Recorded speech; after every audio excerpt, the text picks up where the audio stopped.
Welcome back to another episode of the Brown Sugar Cafe podcast, the place where poetry meets conversation. I'm your host, Terrence P. Elmore, and before we get into today's topic, make sure you hit that plus sign so you don't miss an episode.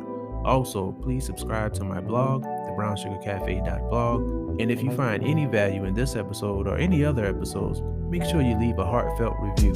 So with that being said, let's get to it.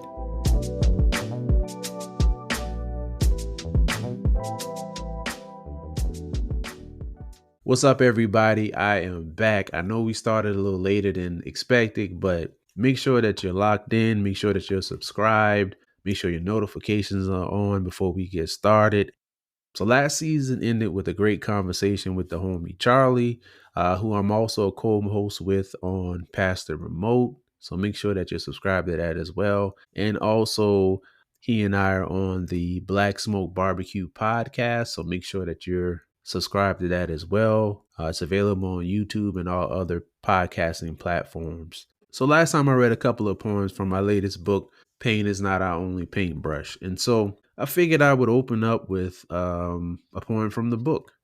And this particular poem is at the end of the book. And if you're not familiar with my book, Black stories are often told through the lens of trauma and pain, but at the forefront of those stories are hope, love, and happiness. Pain is Not Our Only Paintbrush is a look at the beautiful side of life's canvas, the moments where we embrace our past by making way for our future. And this is a book for everybody, but it's stories of happiness, joy, and resilience from the eyes of a Black man. I wrote this during the pandemic, and I got tired of seeing all these negative images on the news and on TV, which they've been going on for a very long time before that. But I was in the process of writing a book, a poetry book. This is my third poetry book. And so I was in the process of writing something that was more geared towards men in a conversation around mental health and wellness. My first two books were dedicated to love, and my overall mission is I'm on a journey to spread love in a world that seems to be full of hate. So anything I put out, love is going to be at the center of that. And so with this particular book, it morphed into perspectives of life from the eyes of a Black man. Beautiful stories, things that can uplift everybody. That's what I wanted to do with this. I wanted to show that pain is not our only paintbrush. We have stories that are beautiful, beautiful stories, things that can inspire everyone. So that's where I wrote this. It has a focus on men's mental health. Hopefully, this book will open conversations about things that we don't readily talk about, things that we may be ashamed to talk about. So that was the purpose of this particular book. So go back to that last episode, the season finale, and you can get a deeper understanding of my reason for writing the book. The first poem in here is my version of Strange Fruit. It's called Familiar Fruit. And I wanted to end this book on a positive note. So I wrote an answer, if you will, to familiar fruit, plentiful fruit.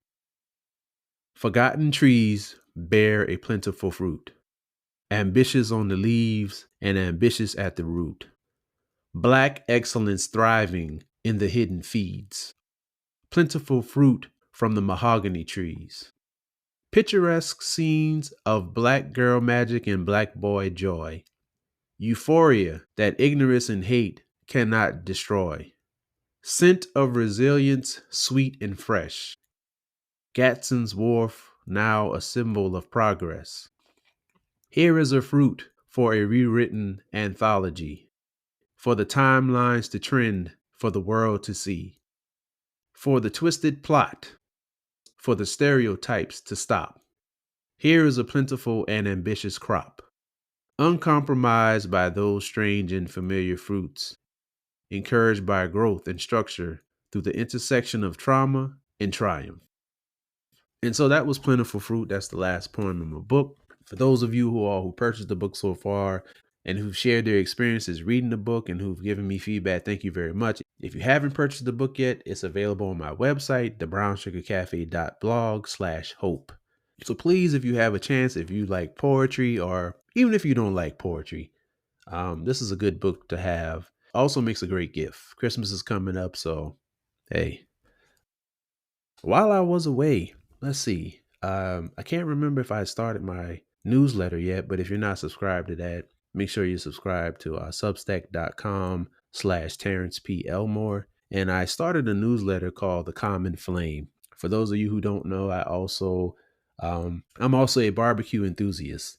And so I decided to create a barbecue page a couple of years ago and a barbecue YouTube page called TWBBQ. And so a lot of people who are familiar with my poetry and my books and my writing and my podcast, they're not familiar with my barbecue and vice versa. So I decided to create something that could kind of bridge the two worlds, and it's called The Common Flame. So that's my newsletter, The Common Flame. It's on my Substack.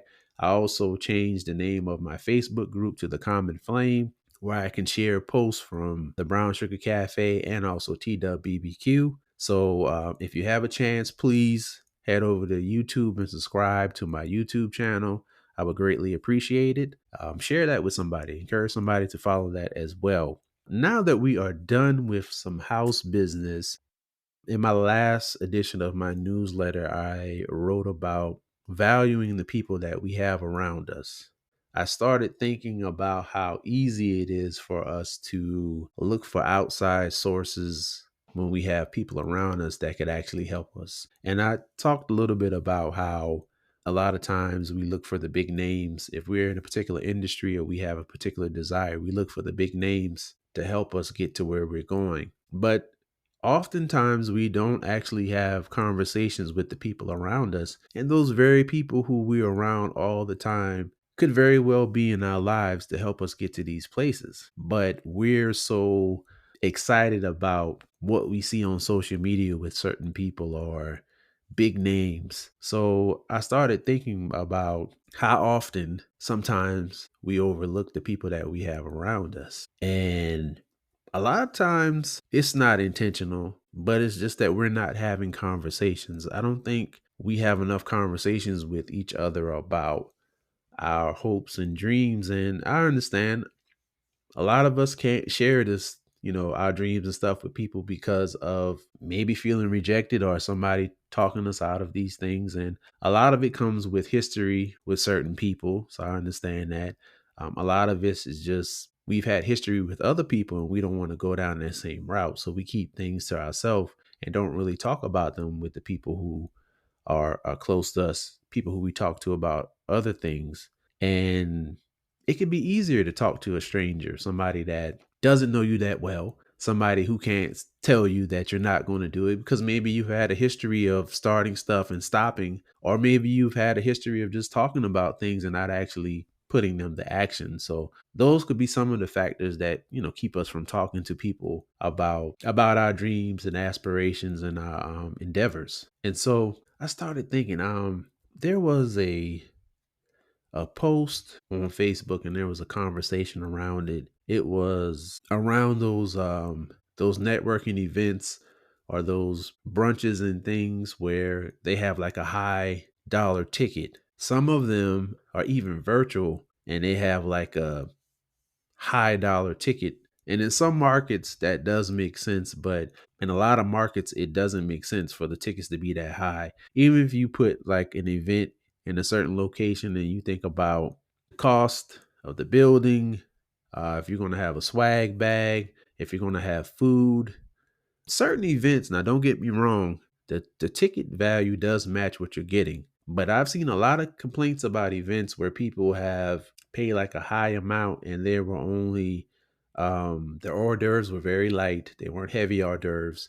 There weren't a lot of the hors d'oeuvres. The location wasn't nice. The decor wasn't nice. The stuff just didn't match the price point.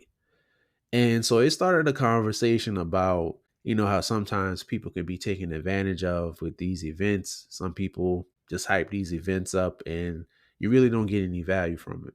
And that's not everybody, but sometimes that happens. And one person said something in the comments, and that's what made me think really about it.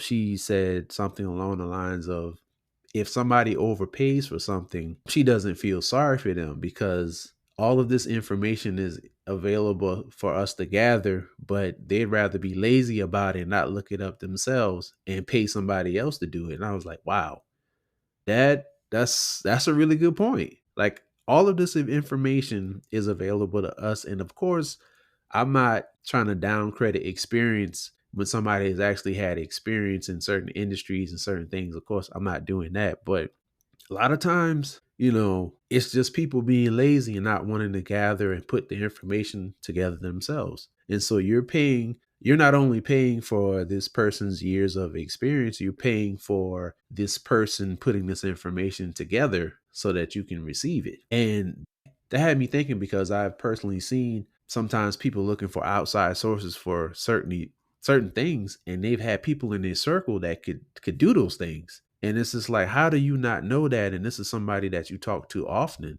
And so that's what made me think about it. I'm just like, why aren't we having conversations about things like that matter?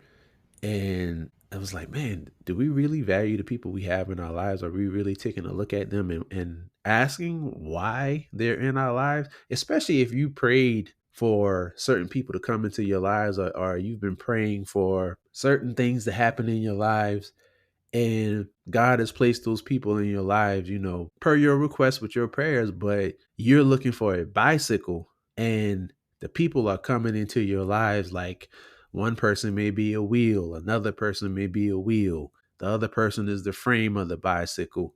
And when you put together your resources and the people that they actually make a full bicycle, but you're so distracted because you're looking for a big shiny bicycle that's already together. So you're looking over here at outside sources, and the people were right there around you the whole time. So that had me, that whole post and conversation had me thinking about that. Like, how often do we overlook the people around us, and do we really see the value in them? And then that goes both ways. How often do we have people around us that we're supposed to be helping? We're supposed to be reaching out to.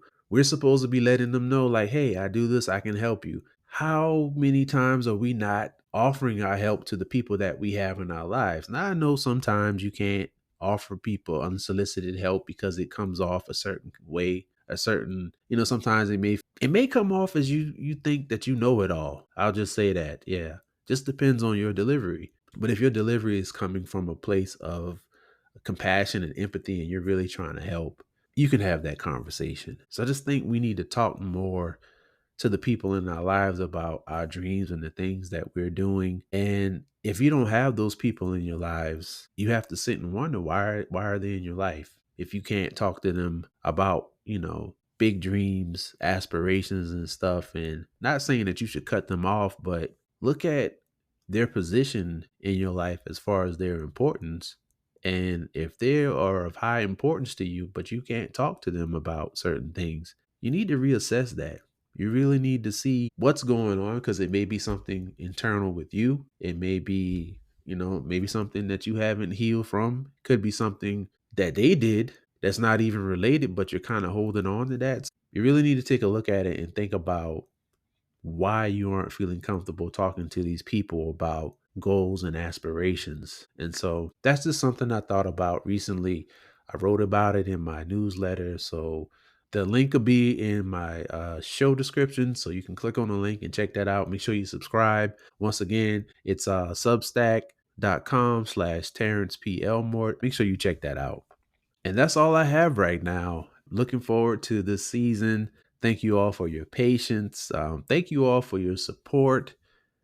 And I'm still working on those two books I think I talked about them, but I haven't written anything down yet. Well, I do have a couple of poems, but I have an idea for two poetry books. So one of them is already written. I just have to go through and touch up some poems and see how I want to do this. And then the other one, I have a few poems written. So I'm gonna look into that. And I'm still working on that novella. I don't know what it's gonna be yet, but it's been a slow process with that. So I'm gonna ramp that up because I'm looking to have some substantial work done with both of these books by the end of the year.